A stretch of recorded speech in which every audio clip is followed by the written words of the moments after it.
Muchas gracias, buenas tardes a todas y todos. Muchas gracias por estar aquí. Sean todas y todos bienvenidos aquí a la Flaxo México con motivo de festejo de nuestros primeros 50 años, como siempre digo, y bueno, en esta ocasión pues lo hemos querido conmemorar con un libro, Horizontes de las Ciencias Sociales en América Latina y el Caribe.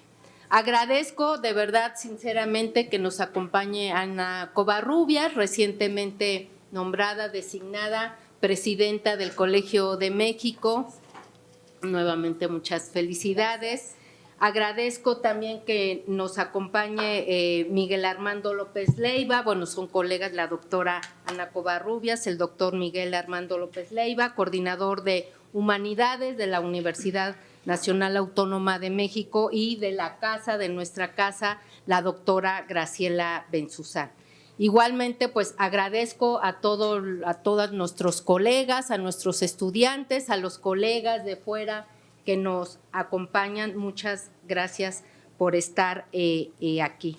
Igualmente, pues celebro y agradezco a quienes hicieron posible intelectualmente este libro, pues agradezco al doctor Nelson Arteaga, editor del libro, y por supuesto a la doctora Marisol Luna, a la doctora Ligia Tavera, a la doctora Geraldine del Cid, al doctor Nicolás Loza, que bueno, al final lo diré también, pero estuvo participando con la doctora Alejandra Armesto, al doctor Rodrigo Salazar, y también como autora a Danay Quintana, ¿no? Agradezco a todas y todos haber colaborado en este libro. Y bueno, pues para celebrar, justo como les decía, nuestros primeros 50 años, decidimos impulsar la construcción de una obra que reflejara no solamente pues nuestro quehacer sustantivo, que es la docencia y la investigación, sino también pues nuestra identidad institucional.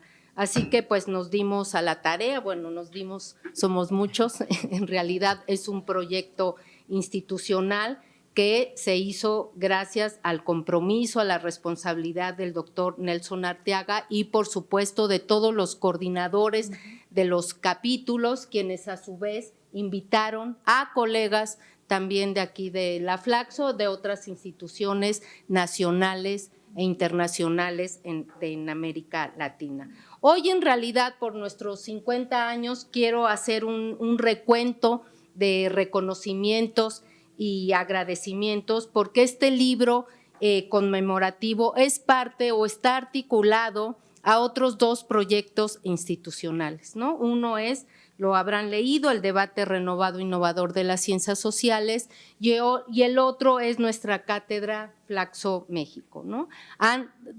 Estos dos proyectos no hubieran cobrado vida, no estarían presentes en nuestra vida institucional, académica, intelectual, de no haberse sumado varios colegas con todo compromiso y responsabilidad. En este sentido, bueno, pues ¿cómo iniciamos, no? ¿Cómo iniciamos o cuál fue la ruta? Yo me pregunto qué es lo que hicimos en la Flaxo para empezar a pavimentar este camino del debate renovado, innovador de las ciencias sociales.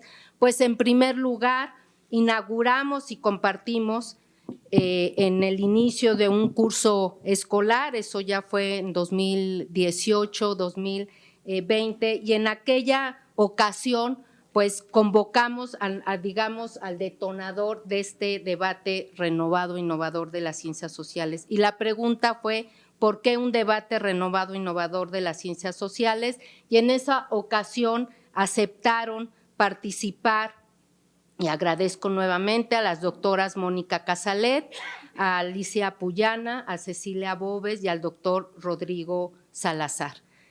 Hubo una segunda etapa de este debate renovado, innovador de las ciencias sociales, en donde se organizaron una serie de mesas que, bueno, ustedes habrán, si no lo habrán, los invito a que consulten estos 5 libros, e igualmente se sumaron los colegas de nuestra institución. En aquel momento, bueno, participaron la doctora Puyana, que hoy por razones de salud no nos acompaña.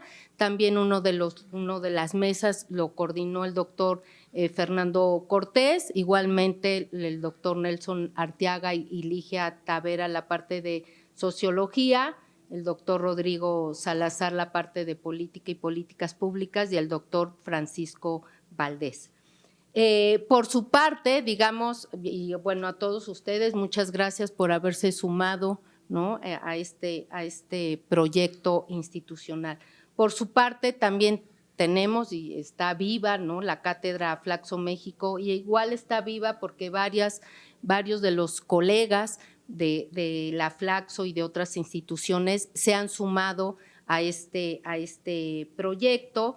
Esto lo inauguramos en noviembre del 2020 en el marco de nuestros 45 años y bueno, ya en estos 5 años, afortunadamente, bueno, llevamos 7 ciclos con 30 conferencias, diálogos, debates sobre asuntos de la agenda pública con distintos temas. Iniciamos con una conferencia de Daniel Innerarity, el gobierno de las sociedades complejas, y los 5 ciclos siguientes fueron coordinados también por profesoras y profesores de nuestra institución.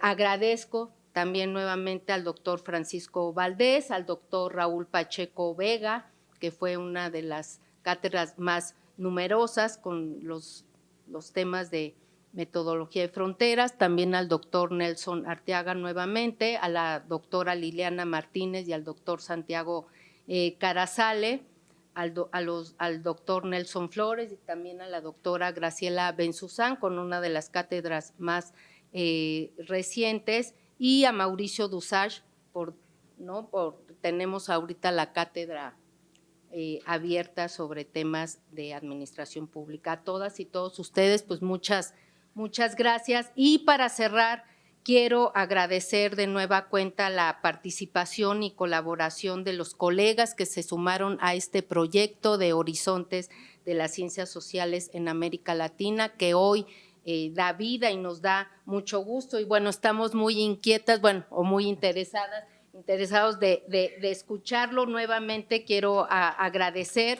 a Alejandra Armesto y a Nicolás Loza por haber aceptado coordinar el capítulo de Ciencia Política, a Ligia Tavera y a Nelson Arteaga el capítulo de Sociología, a Geraldine del Cid por el capítulo de Política Pública, a Marisol Luna por el tema, bueno, no el tema, el campo de la demografía, a Rodrigo Salazar por el tema de metodología.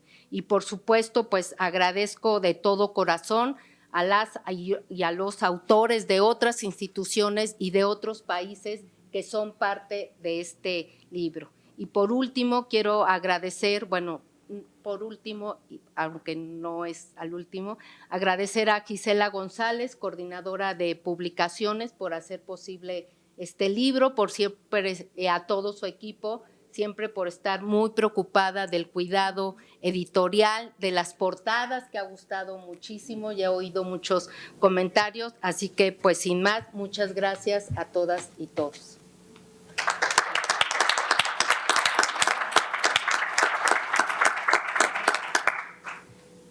Nelson. Doy la palabra para cada quien, perfecto, muy bien. Bueno, perdón, es el lapsus de la emoción.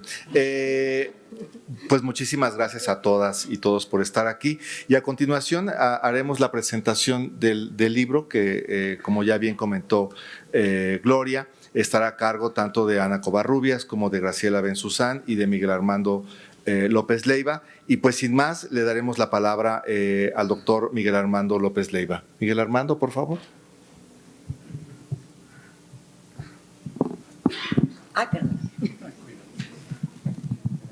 Bueno, pues muchas gracias, muy buenas tardes a todas y a todos. Me da mucho gusto estar en la presentación de este libro.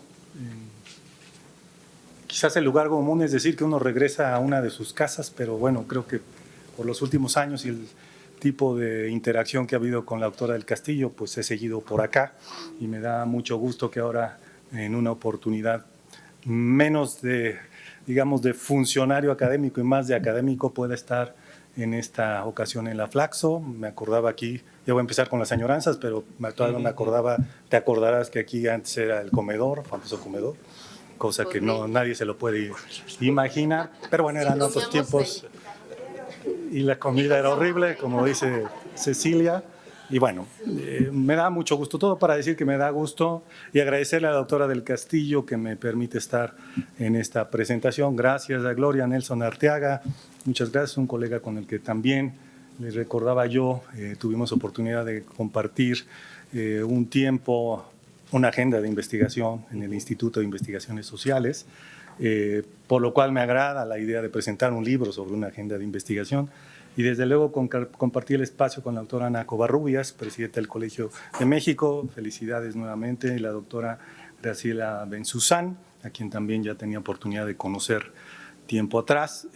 No me dijeron cuánto tiempo tenía, pero espero no abusar.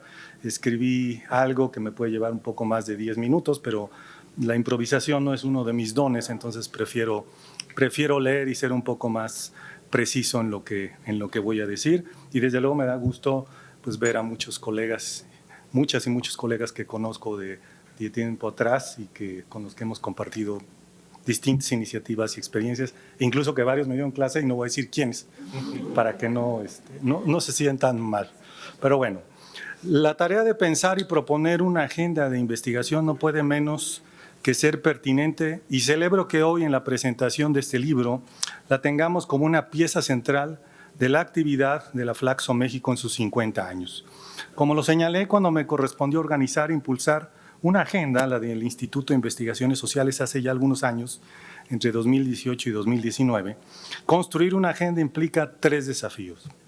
Primero, discutir orientaciones que enmarquen el quehacer y la dinámica institucionales. Segundo, identificar fortalezas organizativas, temáticas de líneas de investigación y áreas de oportunidad en las cuales trabajar. Y tercero, tener una visión clara de largo plazo que se funde en un diagnóstico preciso y procure dar un rumbo de hacia dónde se puede avanzar a partir de la identidad propia. Lo que se encuentra como marco general de esa faena es la ponderación del pasado, el presente y el futuro de una institución. El futuro es justo el horizonte que reclama mayor atención y cuidado y justamente es la palabra en plural que se utiliza como proclama principal de este libro. Una agenda de las ciencias sociales en nuestra región amplifica la ambición de nuestras disciplinas e instituciones. Lo que se propone este libro es plantear una propuesta desde la institución con la legitimidad que le otorga su trabajo continuado de 50 años y en interacción con sus similares dentro de un sistema internacional e intergubernamental único. Una agenda que además, por si fuera poca la ambición, se asume dinámica, emergente, multi e interdisciplinaria, en línea con las exigencias de nuestro tiempo sobre la necesaria observación de los fenómenos por estudiar desde distintos ángulos y perspectivas, de manera comparada, ya no atada a una sola disciplina o enfoque teórico, como en la impronta de la propia historia institucional.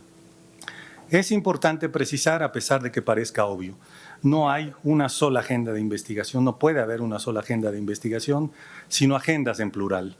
Hace algunos años, así lo planteé, en un número especial de la Revista Mexicana de Sociología, número, por cierto, al que fue convocada esta institución y en el que colaboraron la propia Gloria del Castillo y Cecilia Bóvez, y en la que también participaron otras entidades importantes de ciencias sociales como el Instituto Mora, el CIESAS, el Colegio de la Frontera Norte, el CIDE, del Colegio de México y por parte de la Universidad Nacional Autónoma de México, el Centro de Investigaciones Interdisciplinarias en Ciencias y Humanidades. Recupero, y permítanme que lo haga, un extracto de la introducción de aquella revista porque creo que expresa bien esa idea, y cito: no hay una agenda sino una pluralidad de agendas de investigación que están definidas por una serie de características particulares. Desde luego, las historias de cada institución, con el sello que les imponen los contextos y las razones de su creación y desarrollo, los marcajes temáticos particulares que se observan en las distintas etapas de su crecimiento y ampliación, la preocupación más reciente que pasada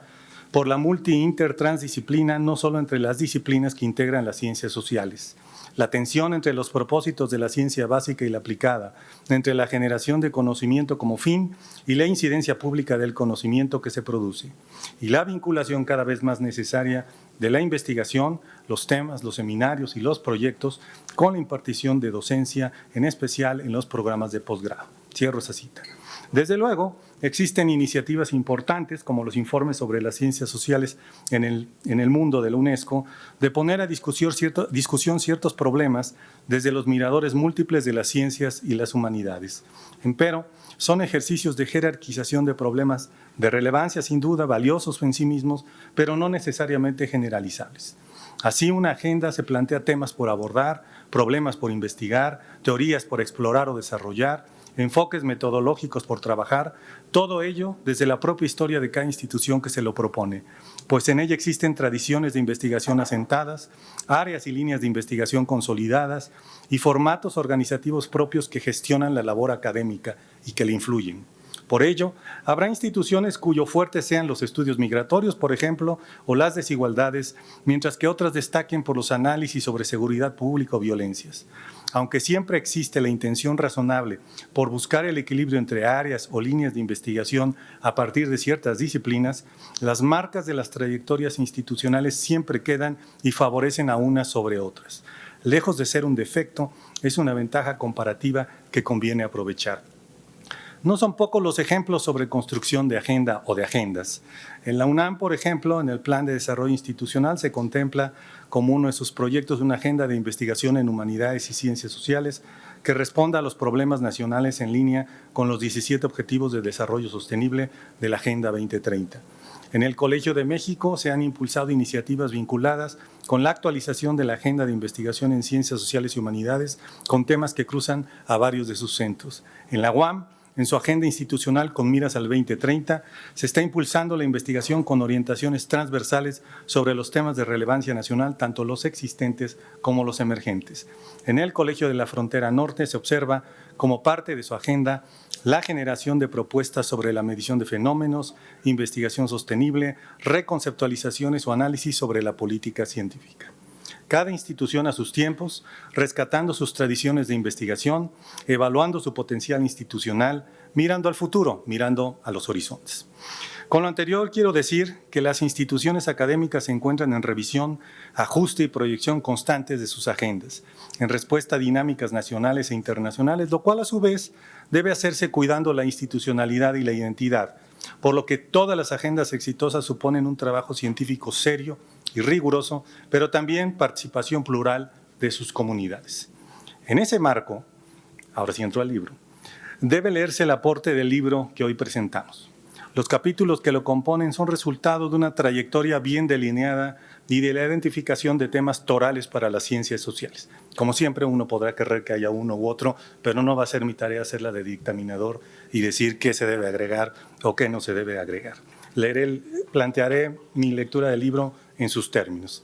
El libro se estructura en 5 secciones, correspondientes a las disciplinas o campos del conocimiento cultivados con mayor énfasis: ciencia política, sociología, política pública, población y desarrollo y metodología. Me permito sugerir una lectura transversal con 5 puntos que están presentes en la obra en su conjunto. Si bien en los 19 textos están presentes estos puntos, mencionaré aquellos en los que aparecen de forma central. Y me excuso de antemano de cualquier omisión que por naturaleza y fuerza del tiempo y del espacio ocurre cuando se presenta un libro de estos alcances en este tiempo. El primero de esos puntos es lo que yo llamaría el reacercamiento de las ciencias sociales con sus fundamentos cognoscitivos, como la epistemología, a través de preguntas sobre si nuestras aproximaciones nos permiten realmente comprender y explicar lo que a grandes rasgos podríamos llamar realidad, entre comillas, política y social, y sobre todo, si ayudan de algún modo a resolver los problemas que buscamos atender. La propuesta del capítulo de Curtis Hoffman, Diana Graysborough y Héctor Nájera es un cuestionamiento sobre la relación entre el imprescindible rigor de los métodos y lo que se busca transformar de la realidad. La dimensión ética está presente en los dilemas del uso de los datos digitales, en los estudios sobre población, expuestos en el capítulo de Francisco Rowe y Miguel González, y en el caso de los experimentos en ciencias sociales en el trabajo de Rosario Aguilar. En la sección sobre sociología de este libro vemos abordajes que dialogan con la teoría social, ambiciosamente, como el capítulo de Karina Bárcenas sobre el cuestionamiento del antropocentrismo, conviviendo con la morfización de las tecnologías virtuales, las transformaciones de las instituciones sociales clásicas, la convergencia de la vida humana con otras formas de vida, especialmente con el ambiente, todo lo cual supone la difuminación de dualidades rígidas. En el vínculo con la filosofía política y el cuestionamiento a las dualidades podemos ubicar el capítulo de Alejandro Białkowski, que discute la posibilidad de una teoría de las reclasificaciones, teniendo en cuenta que éstas responden a un tiempo y espacio específicos y sobre todo a relaciones de poder y condensaciones sociales. Desde otro ángulo del diálogo de la sociología con otros campos del conocimiento, se encuentra el texto de Aníbal Gauna, que propone una lectura del populismo no circunscrita a los regímenes políticos o a los liderazgos, sino a su significado en un momento histórico y cultural específico en el marco de un imaginario social hipermoderno. En esta perspectiva, el populismo representa uno de los pocos anclajes sociales vigentes y de ahí su capacidad movilizadora. Debo decir con honestidad que aunque es discutible la propuesta de Gauna, no deja de ser estimulante para pensar de una manera diferente este fenómeno político. Otros acercamientos con la teoría social se encuentran en la comprensión del acontecimiento discutido en el capítulo de Ligia Tavera y Nelson Arteaga. La autora y el autor muestran que el acontecimiento increpa la comprensión de los fenómenos sociales en la lógica de la física clásica y las nociones como la causalidad. El segundo punto de convergencia es el regreso de lo político y lo social a las ciencias sociales, ahora explicaré por qué. O si no es un regreso, al menos su revalorización analítica. Se aprecia el regreso de la política o lo político y social en el tránsito del ciclo de las políticas públicas con sus fases fragmentadas, lineales, secuenciales y dominadas por una lógica racional y técnica, a la lógica del proceso de las políticas presentada en el texto de Juan Guillermo Vieira Silva. De forma similar, el regreso de lo político se aprecia en la noción de régimen de políticas públicas explorado por Danae Quintana Nedelcu. En ambos textos se muestra que el acercamiento a las políticas públicas no puede limitarse a su comprensión técnica, indispensable sin duda, sino que las políticas públicas son siempre políticas, con todo lo que eso implica. Al final del día, son gobiernos los principales agentes de su promoción y los gobiernos se definen, si no principalmente, fundamentalmente en el campo de la lucha por el poder. En los enfoques actuales de política pública se considera lo cultural y lo simbólico en la discusión de la legitimidad. El regreso de lo político nos invita a problematizar su naturaleza en términos humanos, lo cual ha llevado a cuestionar los enfoques que explican el comportamiento político solo desde la racionalidad. En distintos trabajos del libro se encuentra la atención a la dimensión emocional individual que ha retomado fuerza en la ciencia política y en la sociología desde hace algunos años ya. Ejemplo de ello es la ya mencionada comprensión del populismo, la polarización afectiva identificada en el capítulo de Janina Yelp o la construcción de las identidades negativas o anti exploradas por Carlos Meléndez. Las identidades negativas responden a animadversiones con motivaciones afectivas, simbólicas o identitarias más que programáticas. Estas identidades tienen efectos en la gobernabilidad, el sistema de partidos, el accountability, el consenso democrático y en general en la lógica de la representación.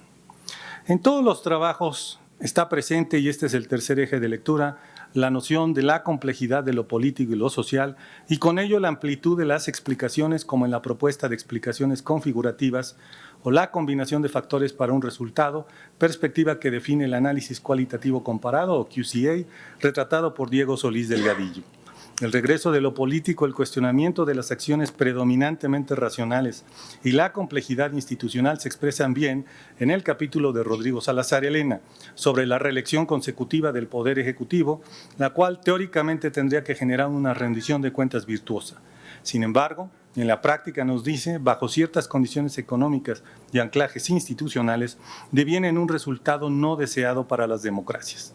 El capítulo de Sandra Ley expone otro fenómeno en el que está plasmada la complejidad, la gobernanza criminal y sus controles. La autora da cuenta de que en los controles de las organizaciones criminales a la población y viceversa, están imbricados procesos económicos, legales e ilegales, políticos, administrativos, ya sean locales, nacionales e internacionales, capacidades organizativas, violencias y cohesión social. Desde otra perspectiva, Si bien por un tiempo se buscó comprender la realidad social a través de categorizaciones lo más amplias posibles, la complejidad de la sociedad ha obligado a hacer adecuaciones, lo cual es claro en los retos de la visibilización estadística de las disidencias y diversidades sexogenéricas en la demografía, como lo muestra el capítulo de Fernando Ruiz Vallejo y Fernanda Fortes de Lena. Ahora bien, cuando hablamos de complejidad, no recurro a un lugar común para justificar las dificultades para explicar lo que ocurre o una salida fácil al decir que todo se relaciona con todo, sino me refiero al reto de desentrañar las relaciones, las jerarquías, sus niveles espaciales y temporales. A lo largo de los capítulos se aprecia la clara determinación de teorizar desde y sobre la región y de la investigación situada, lo cual implica un análisis histórico y empírico dedicado y no pocas veces propuestas heterodoxas, siendo este el cuarto punto de convergencia. Importante es el llamado a no descartar las aportaciones vigentes de la literatura especializada anglosajona, sino modularlas, rescatar aquello que puede tener aplicación a nuestras realidades con sentido crítico y de ahí edificar contribuciones originales. Esa es una perspectiva ponderada de cómo ha de construirse el conocimiento, abrevando de lo que ya se conoce. En cuanto a la teorización, salud, se encuentran los procesos de transferencia de políticas abordados por Cecilia Osorio Gonet, los cuales suponen la traducción, interpretación y adaptación de las políticas surgidas en otro contexto. Su capítulo da cuenta de que recientemente hay una mayor densidad de la transferencia de políticas entre países del sur global y del sur global al norte.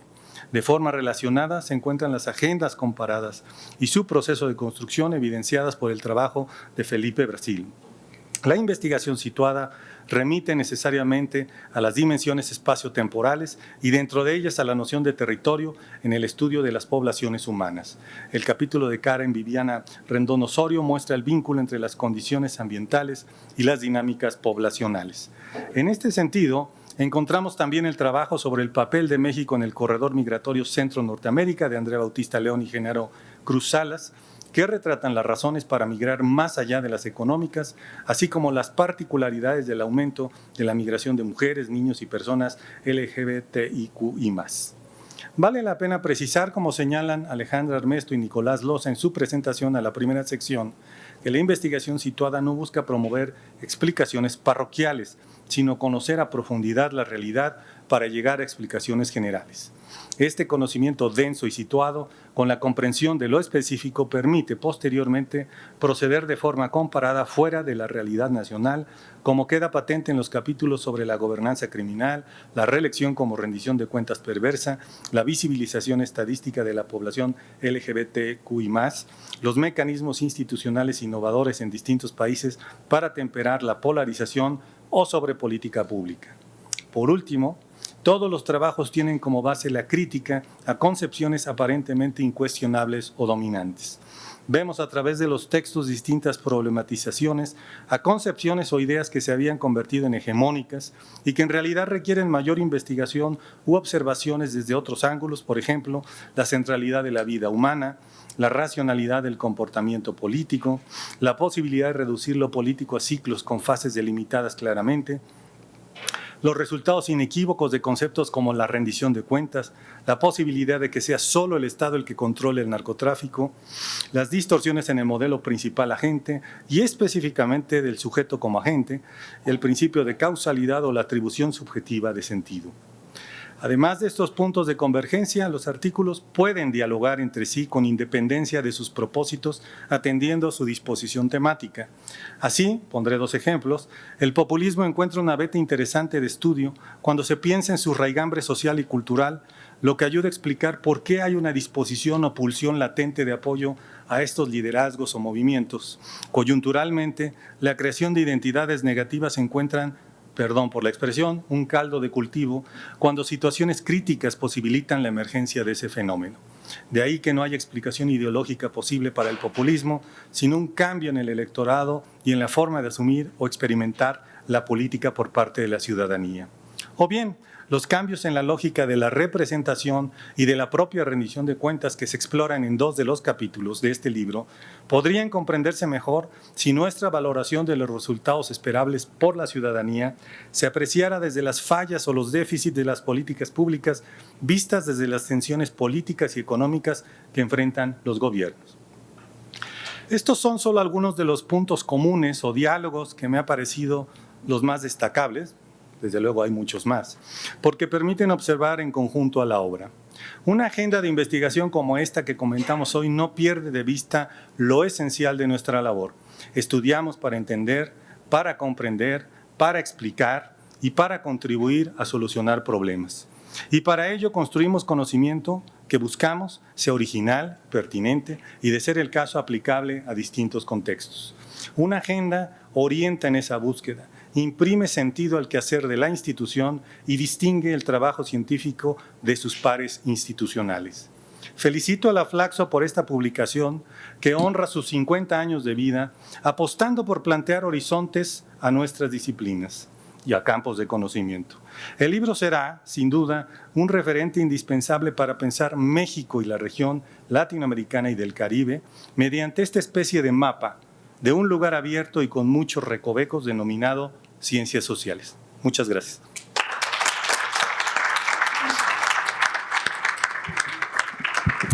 Muchísimas gracias, Miguel Armando, por tus comentarios y por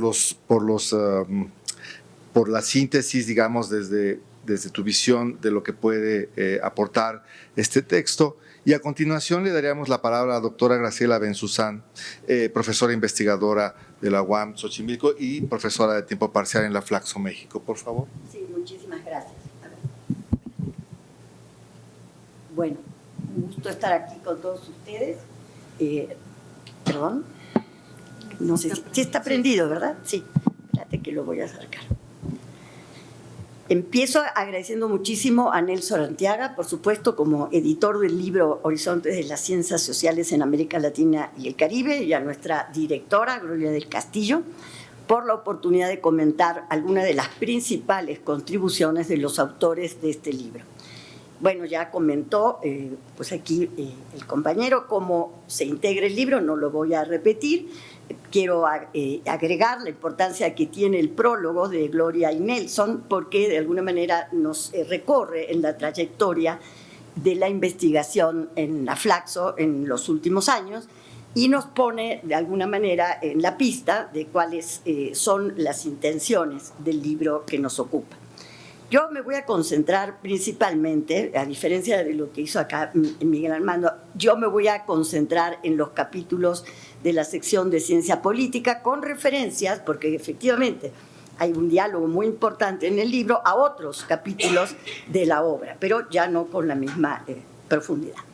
Destaco, para comenzar, la excelencia y la calidad científica de todas y cada una de las contribuciones que han enriquecido mis propias perspectivas y comprensión de los problemas políticos en la región y, en particular, de los problemas que estamos viviendo en nuestros días, en Argentina, Chile, México y más allá. Es decir, yo leí la realidad con otros ojos a partir de este libro.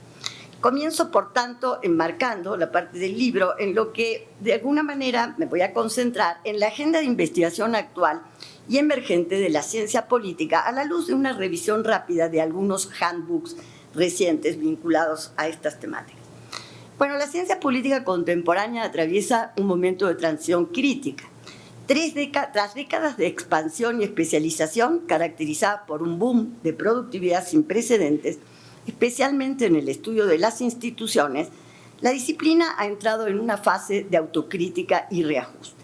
El diagnóstico compartido por las principales obras consultadas sugieren que hemos superado la etapa de consolidación de estándares profesionales globales para enfrentarnos a una crisis de relevancia y validez sustantiva. La tensión central que define la agenda actual ya no es la vieja guerra de métodos, sino el desafío de superar el etnocentrismo occidental sin abandonarlo y las explicaciones lineales. La literatura señala que mientras que los distintos mantras disciplinarios, como aquel de las instituciones o la política importa, se han vaciado de contenido por su uso excesivo, obligando a los investigadores a transitar de preguntas existenciales sobre si importan las instituciones o la política a preguntas condicionales y sobre los mecanismos. ¿Cuándo? ¿Cómo? ¿Para quién importa? El libro que hoy nos ocupa delinea las fronteras emergentes que buscan responder a este tipo de interrogantes con un énfasis particular en los desafíos para América Latina en el marco del debate renovado e innovador de las ciencias sociales emprendido por la Flaxo México en julio de 2018. Estos desafíos son asumidos con gran acierto en los capítulos incluidos en el libro, en sus diversas secciones, especialmente en la primera y la tercera y en la parte metodológica. En este contexto, el prólogo del libro, como decía recién, da cuenta del origen político-académico del sistema y de las contribuciones generadas por mucho tiempo a lo largo de los proyectos de la sede. A su vez, cada una de las presentaciones de las 5 secciones, muy útiles, orientadoras, realizadas por diversos profesores de la sede que ya fueron mencionados, inscribe las preocupaciones y contribuciones de los autores de los capítulos respectivos en el marco del debate sobre las ciencias sociales en nuestros días y sus antecedentes a lo largo de más de 500 páginas del libro. En primer lugar, la teoría política empírica ha abandonado ya las dicotomías simples para adentrarse en la zona gris de los regímenes políticos. Más allá de la discusión de democracia versus autocracia y sus mediciones, la agenda emergente prioriza hoy el estudio de los regímenes híbridos y los procesos de autocratización, lo que llamarían la tercera ola autocrática. A diferencia de los golpes militares del pasado, estos procesos son graduales, endógenos, liderados por ejecutivos electos. El reto actual es desarrollar estas tipologías despolarizadas que capturen matices como distintas formas de gobierno o los distintos autoritarismos. Estudios, por ejemplo, como los de Seyman, que no está en este libro, ven a estos regímenes híbridos en realidad como algo más permanente, que sería la manifestación de la crisis estructural del Estado. Se observa un desplazamiento desde el análisis de las reglas formales hacia las instituciones informales, corrupción, clientelismo, normas no escritas. La literatura sugiere que estas no son meras desviaciones, sino respuestas adaptativas funcionales que permiten la gobernabilidad o facilitan, en su caso, la erosión democrática. La investigación se vuelca hacia el retroceso democrático y la polarización afectiva, analizando cómo las instituciones formales e informales resisten o sucumben ante policrisis simultáneas, climática, tecnológica, geopolítica. Los capítulos de Janina Welp y Carlos Meléndez se inscriben justamente en estas coordenadas al centrarse en las causas y los efectos de la polarización ideológica y afectiva y en las identidades partidarias negativas y sus consecuencias en la gobernabilidad y estabilidad de la democracia. Enseguida vamos a ver sus aportaciones. Antes digamos que el debate latinoamericano hoy cada vez más se centra en la coexistencia de un Estado con debilidad institucional crónica y la emergencia de órdenes alternativos. La línea de investigación sobre gobernanza criminal es prioritaria. Ya no se ve el crimen solo como una amenaza a la seguridad, sino como un actor político al crimen organizado, sino como un actor político que provee orden, justicia y servicios, esto que llaman las leyes de la calle, en territorios donde el Estado está ausente o es cómplice. Una gran contribución al respecto es, por supuesto, la que nos ofrece el capítulo de Sandra Ley en la primera sección, a la que también me referiré un poquito más adelante. Una distinción analítica crucial para la religión en este campo es el diferenciar los problemas que son propios del régimen, como la calidad democrática, la representación, y los problemas estructurales que la democracia no ha logrado resolver, como la desigualdad, la capacidad estatal. La agenda futura busca entender cómo estos déficits se refuerzan mutuamente. Finalmente está la cuestión de las políticas públicas y la apropiación crítica. En este campo, los 4 capítulos de la tercera sección del libro se proponen superar tanto la importación acrítica de modelos del norte global como el rechazo absoluto. La ruta es la apropiación crítica, adaptar marcos teóricos internacionales a las especificidades institucionales y subnacionales de América Latina. También destaca el estudio de las capacidades estatales subnacionales y su impacto desigual en la implementación de las políticas públicas. Estudio estudios que no están ausentes, no solo en el libro, sino en las investigaciones que se realizan en la SED. En suma, la agenda de investigación en la que se inscribe el libro para el próximo quinquenio, enriquecida por los autores y presentadores de cada uno de estos capítulos y secciones, nos invita a construir una ciencia política más integrada, menos insular. Para América Latina implica una doble tarea: participar en la conversación global con nuestros propios hallazgos sobre los regímenes híbridos, la violencia, y al mismo tiempo refinar herramientas para entender por qué, a pesar de décadas de democracia, persisten profundas brechas de capacidad estatal y ciudadanía plena.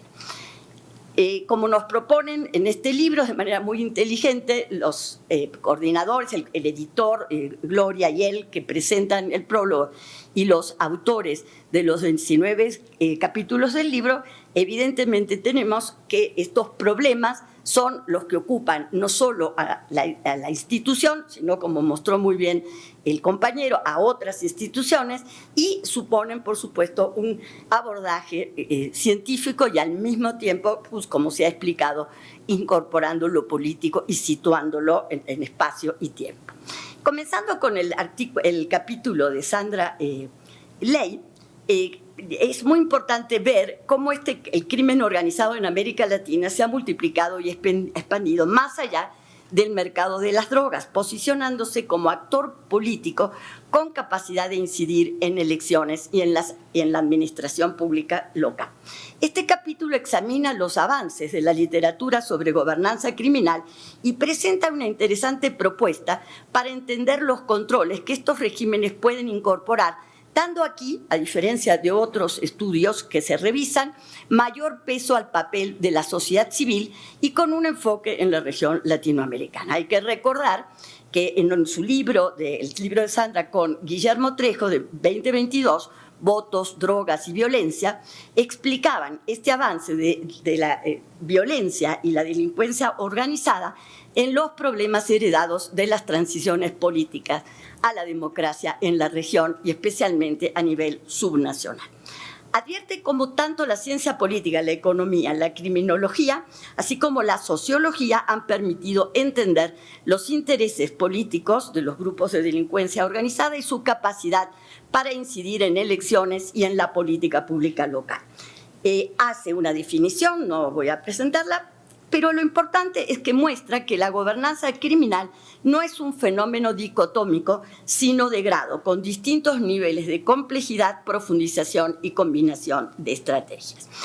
Ofrece un marco analítico integral que sistematiza 3 tipos de controles: los económicos, políticos y sociales, los vincula a características esenciales del crimen organizado, como el monopolio territorial o la competencia y la necesidad de protección e información, y propone incorporar explícitamente la heterogeneidad de la sociedad civil como variable explicativa para entender la gobernanza criminal, particularmente en el uso de la violencia contra distintos sectores sociales. Da ejemplos, ¿no?, que tienen mucho que ver con lo que leemos todos los días: el caso de Michoacán, ¿no?, el caso de Guerrero, en lo que se refiere al caso de los 43 estudiantes desaparecidos. Y esto nos muestra cómo cada uno de estos controles se aplica en la realidad a partir de una diversidad de regímenes que consideran la relación entre los grupos del crimen organizado locales y la relación entre el crimen organizado y las autoridades. Plantea 4 tipos de regímenes resultantes, de los cuales el último es el de total desorden criminal, que es el que tiene mayor potencialidad de violencia y que hemos visto en distintas partes del territorio del país y en otras regiones de América Latina. Identifica también una relación muy importante que emerge a través de la literatura en trabajos recientes, donde se observa cómo una mayor densidad de lazos interpersonales y capacidad colectiva que hacen que aumente los costos del control territorial y protege a los habitantes de controles sociales coercitivos, así como favorece interacciones cooperativas en contra de las abusivas, y esto afecta o de alguna manera moldea el tipo de gobernanza. Bueno, Ley se centra entonces en la sociedad civil como elemento fundamental para entender la gobernanza criminal, a la luz de la relación entre el crimen organizado y los civiles, para entender la dimensión social de este fenómeno e identificar los mecanismos posibles de resistencia social efectiva, advirtiendo que los controles sociales buscan maximizar el acceso del grupo del crimen organizado a protección e información.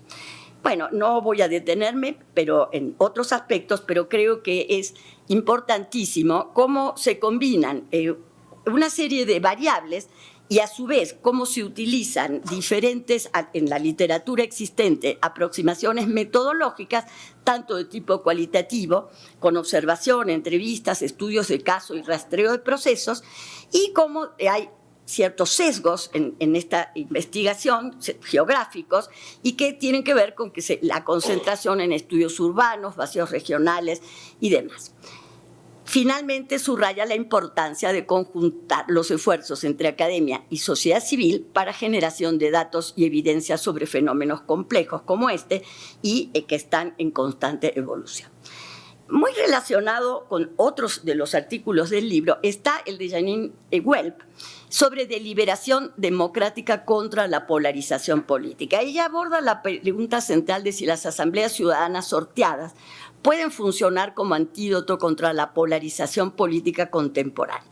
Distingue entre polarización ideológica, que puede ser deseable para la democracia representativa, pues articula intereses y facilita opciones programáticas, y la polarización efectiva, problemática, que dificulta la deliberación, genera rigidez y puede normalizar la violencia.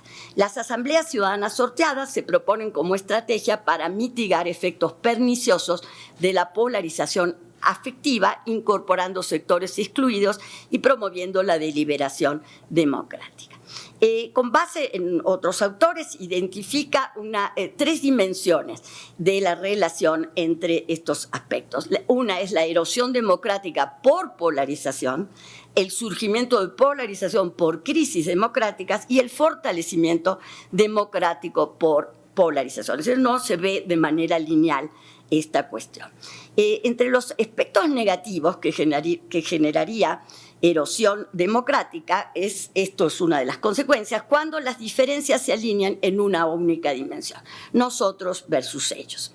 Esto convierte la política en una batalla maniquea entre el bien y el mal, despolitizando el debate, o genera inestabilidad cuando se combina con fragmentación partidaria, el ejemplo que pone es el de Ecuador, y además se produce la normalización de la violencia verbal y física y se generan posiciones rígidas que impiden acuerdos. Obviamente discute las causas y entre las causas uno de los elementos, además del papel de redes digitales, las cámaras de eco y las burbujas, pues retoma estas fuentes de polarización, pero también cuestiona el efecto lineal de estos factores. Y luego se ocupa del discurso populista como estrategia polarizante, en tanto apela a emociones, divide al pueblo entre el pueblo bueno y la élite corrupta y demás. Sobre las diferencias ideológicas, siguiendo a De la Torre, plantea que los populismos de izquierda politizan la rabia contra la desigualdad, mientras los de derecha politizan religión, etnia, pureza racial, etc. Bueno, este texto puede relacionarse de manera muy, muy directa con el que está en el capítulo más adelante, en la sección de sociología, que es el de Gauna, que analiza el tema, como ya lo explicó recién el compañero, yo no voy a detallar, pero ese texto me pareció muy importante, el de Gauma, en el capítulo 7, porque advierte la importancia del debate actual, señalando que en 2017 la palabra de populismo fue la palabra del año, según el diccionario de Cambridge. Entonces, este capítulo está muy relacionado con distintas problemáticas del libro y realmente hace una aportación.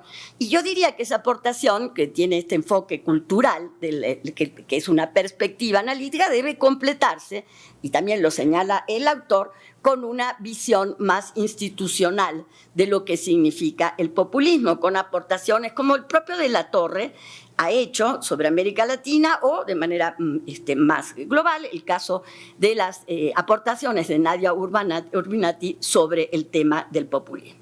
Ahora, volviendo a la sección de ciencia política, el capítulo de Meléndez, que se titula Identidades partidarias negativas y su impacto en la democracia, se pregunta cuáles son las consecuencias del voto anti, que puede ser un voto anti un candidato o anti el establishment, en la gobernabilidad de ejecutivos elegidos por esa lógica.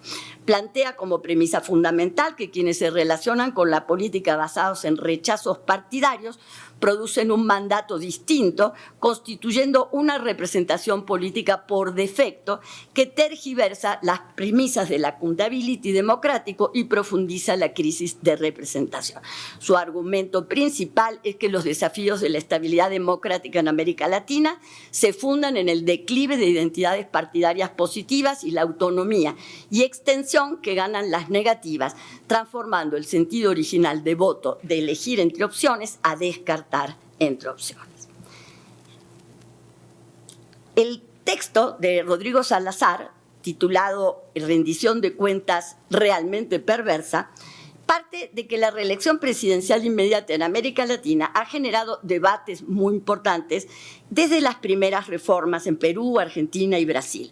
Se han planteado expectativas al respecto opuestas. Una, la reelección vista como mecanismo positivo para reforzar la rendición de cuentas electoral, incentivando a los gobernantes a orientar su desempeño hacia las preferencias ciudadanas, y otra como herramienta para cimentar liderazgos autoritarios. El capítulo propone una tercera dinámica, la generación de ciclos de inestabilidad macroeconómica resultantes de la intención de los gobernantes de satisfacer demandas electorales para garantizar su reelección. El análisis desarrolla un modelo teórico basado en la idea de rendición de cuentas perversa de Stokes, pero extendiéndola más allá del clientelismo tradicional a la relación con el electorado en su conjunto, generando incentivos simultáneos para la autocratización y la inestabilidad económica. Incluye 4 secciones el texto: la lógica del modelo, principal agente, y la noción de rendición de cuentas perversa, un modelo formal con expectativas racionales, contraste con la experiencia latinoamericana reciente y las restricciones fiscales e institucionales como antídotos, sugiriendo no solo que las instituciones importan, sino más allá, cómo lo hacen. Este análisis explora cómo la rendición de cuentas entonces se pervierte a través de incentivos propios de democracias competitivas en un contexto de incertidumbre inducida por una historia previa de volatilidad económica. Y muestra el capítulo, entonces, un marco formal para explicar cómo en estos entornos de volatilidad y memoria de crisis, la reelección presidencial inmediata genera rendición de cuentas perversa, porque los votantes anticipan los shocks económicos y relajan sus expectativas observables, mientras los gobernantes aprovechan facultades extraordinarias para alejarse de las preferencias. Habla de los casos típicos y los casos anómalos. En Argentina, por ejemplo, sería un caso que está en el punto medio, explicable por el faccionalismo peronista que obstaculizó la consolidación plena del poder presidencial, aún bajo condiciones de alta volatilidad. Bueno, esto nos hace pensar de esta propuesta, como dije, la importancia de los mecanismos de contrapeso, ¿no? De los mecanismos digamos, en el poder legislativo que pueden actuar como contrapeso a estas tendencias, principalmente a la importancia de, por ejemplo, las políticas, las restricciones en materia de política fiscal o los constreñimientos al fortalecimiento del Ejecutivo más allá, o sea, atacando pues la división de poderes y la erosión de la competencia electoral. Finalmente, en lo que me voy a referir es muy rápidamente a algunos de los trabajos de la sección de política pública, que me pareció sumamente rica, que a mí me sirvió en particular, no solo porque, bueno, como académica, sino porque yo he estado participando en el diseño y en la implementación de política pública a lo largo de muchos años, y realmente me sirvió leer cada uno de estos capítulos. Por supuesto, no los puedo comentar todos, pero quiero decir que incluye 4 contribuciones muy importantes que aportan al replanteamiento desde el sur global de los marcos teóricos tradicionales dominados por el enfoque anglosajón. Como plantean Gloria Y Geraldine se ofrece aquí una perspectiva que recupera, a partir de la experiencia latinoamericana, marcos conceptuales propios con enfoques inter y transdisciplinarios, poniendo de manifiesto las interacciones entre instituciones, actores y prácticas. Cabe decir que la comunidad de Flaxo México ha contribuido desde los años 90, por lo menos, a formular marcos teóricos propios y enfoques heterodoxos, contextualizados desde perspectivas críticas, capaces de dar cuenta de las particularidades regionales en el ámbito político, económico y social, incorporando diversas dimensiones de análisis que arrojan luz sobre la complejidad de las políticas públicas en América Latina. Yo creo que es muy importante cada uno de estos. Menciono rápidamente el texto de Vieira Silva, ¿no?, sobre la teoría del proceso de políticas públicas, que plantea una hipótesis dual de trabajo, en el sentido de que existen aplicaciones de teorías angloeuropeas en la región, algunas de calidad, pero son mayormente acríticas, que hay intentos emancipatorios de teorización propia, pero que son incipientes y poco consolidados, y que se requiere un diálogo creativo entre teorías importadas y teorías emergentes. Una mención rápida final sobre la cuestión metodológica, ¿no?, que creo que vale la pena, simplemente con eso concluir, porque se centra, ¿no?, en la agenda metodológica y se vincula a las diversas disciplinas incluidas en las 4 secciones anteriores. Contiene 3 valiosos capítulos que contribuyen a entender la diversidad de métodos, con la evaluación de impacto, como por ejemplo la evaluación de impacto de las políticas públicas, el análisis cualitativo comparado para las explicaciones configurativas de procesos complejos, y finalmente los métodos experimentales, y en el capítulo de Rosario Aguilar, su aplicación en el estudio del comportamiento político. Creo que esto nos muestra cómo el pluralismo y los métodos mixtos son también algo en lo cual cada vez hay un consenso creciente, un consenso robusto sobre la necesidad de integrar enfoques. La frontera entonces ya no está entre elegir entre lo cualitativo y lo cuantitativo, sino en su combinación para desentrañar mecanismos causales. En campos como el estudio de la violencia o la autocratización, esto implica combinar el análisis estadístico de gran escala para identificar patrones generales con etnografías o rastreo de procesos que expliquen el cómo de los fenómenos. Yo con esto concluyo felicitando, bueno, quizás queda la parte del giro experimental, pero ya la mencioné, pero quiero felicitar muchísimo a todos los autores del libro y todas las contribuciones que, como digo, no solo me sirven y me van a servir en mi labor de docente o como investigadora, sino en el campo que realizo a nivel de las políticas públicas. Muchísimas gracias. Muchísimas gracias, Graciela. Y finalmente le daríamos la palabra a la doctora Ana Covarrubias Velasco, presidenta del Colegio de México. Muchísimas gracias. Muchas gracias. Bueno, pues muy buenas tardes a todas, a todos. Primero que nada, un agradecimiento por haberme invitado a estar aquí el día de hoy y compartir un poco de la celebración por los 50 años de Flaxo. Muchas felicitaciones a Flaxo México y también a todos y cada uno de los autores de este libro. Antes de iniciar mi comentario, debo primero pedir una disculpa porque sospecho que me voy a repetir un poco con Miguel y con Graciela, pero bueno, espero hacerlo desde otro punto de vista para enriquecer la discusión. Y en segundo lugar, debo hacer una advertencia, esperando que mi sesgo no me impida hacerle justicia al libro. Lo leí desde mi posición de internacionalista, pues mi área es una en la que la hegemonía anglosajona es abrumadora, circunstancia que ha llevado a las y los internacionalistas latinoamericanos a promover sus propios análisis, metodologías y marcos conceptuales. Es una lucha muy difícil, dadas las características de la academia en ciencia política el día de hoy, pero ya hay esfuerzos por teorizar y por que se reconozcan nuestros esfuerzos. Esta lucha también entra en otras iniciativas para, en el campo de las relaciones internacionales, estudiar el sistema internacional, la política internacional actual y presente desde el sur global. El libro que presentamos hoy tiene un propósito claro, que es identificar las contribuciones de Flaxo México a las ciencias sociales. Específicamente, busca valorar la perspectiva latinoamericana en distintos temas y metodologías en una disciplina que se distingue por la hegemonía anglosajona y europea. Así pues, este ejercicio es muy bienvenido, pues agrega al viejo propósito de producir metodologías y teorías que se adecuen a la realidad latinoamericana en toda su diversidad para evitar reproducir únicamente lo que viene del norte, tratando de explicar circunstancias muy distintas. No quiero decir con esto que los autores y las autoras de los capítulos del libro rechacen la producción académica anglosajona y europea. Como bien dice Juan Guillermo Vieira Silva, hay teorías angloeuropeas, como las llama él, bien aplicadas a la región, al tiempo que hay intentos emancipatorios en términos teóricos, pero debemos dialogar entre las dos corrientes. En efecto, hay modelos muy rescatables para los escenarios latinoamericanos, pero también los hay diseñados por latinoamericanos y latinoamericanas, y Horizontes de las Ciencias Sociales se suma a los esfuerzos por ser reconocidos al mismo nivel.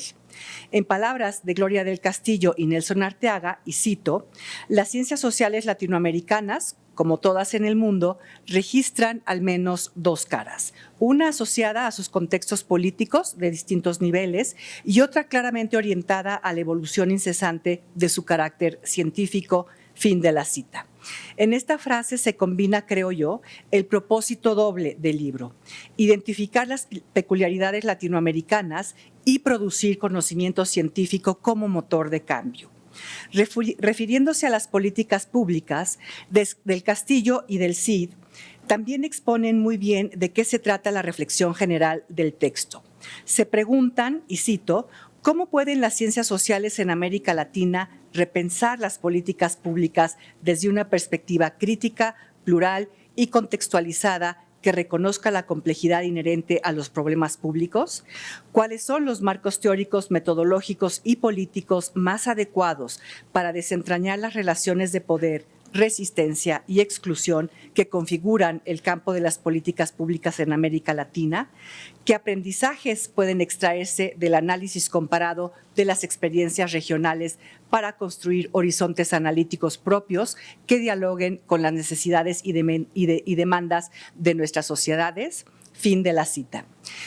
El libro es muy rico en temas analizados desde distintas disciplinas y metodologías, ya Graciela y Miguel lo han expuesto, y por esta razón para mí ha sido muy difícil preparar esta presentación. Son muchos temas sociales, políticos y económicos, y el enfoque del libro, es decir, cómo están estructurados los capítulos entre la revisión de la literatura existente y las propuestas regionales, resulta muy sugerente. Hay muchas ideas que podrían comentarse.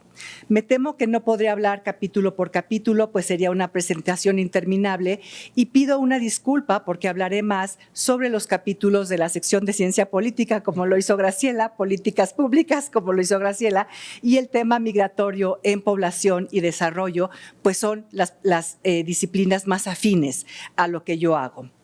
Sin duda, el capítulo que más se acerca a las discusiones que tenemos en relaciones internacionales es el de Cecilia Osorio Gonet, que disfruté mucho. Se trata del fenómeno de difusión y transferencia. La autora reconoce el debate en la bibliografía sobre difusión de políticas, pero encuentra coincidencia en 4 mecanismos que promueven esta difusión: la coerción, la competencia, la emulación y el aprendizaje. Identifica también a los actores que implementan la difusión y la transferencia de políticas públicas: actores clásicos como el Estado, autoridades político-administrativas y funcionarios públicos, y actores no estatales como comunidades epistémicas, think tanks, organismos internacionales y ONG.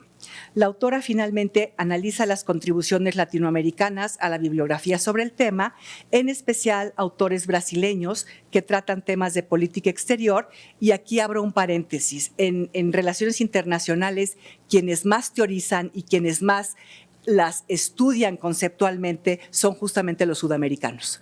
Hay una diferencia muy clara entre México y Centroamérica y los sudamericanos en cuanto a la producción de teorías y marcos conceptuales, y desde luego aquí pues no podemos olvidar la teoría de la dependencia, que no es estrictamente una teoría de relaciones internacionales, pero es lo más cercano que tenemos desde la región.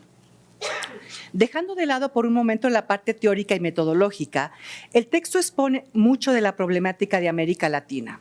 Sin poder cubrirla totalmente, creo que hay un eje central del cual derivan muchos temas. Me refiero a la debilidad democrática y a las desigualdades sociales. Nada nuevo, pero ahí está de manera muy clara.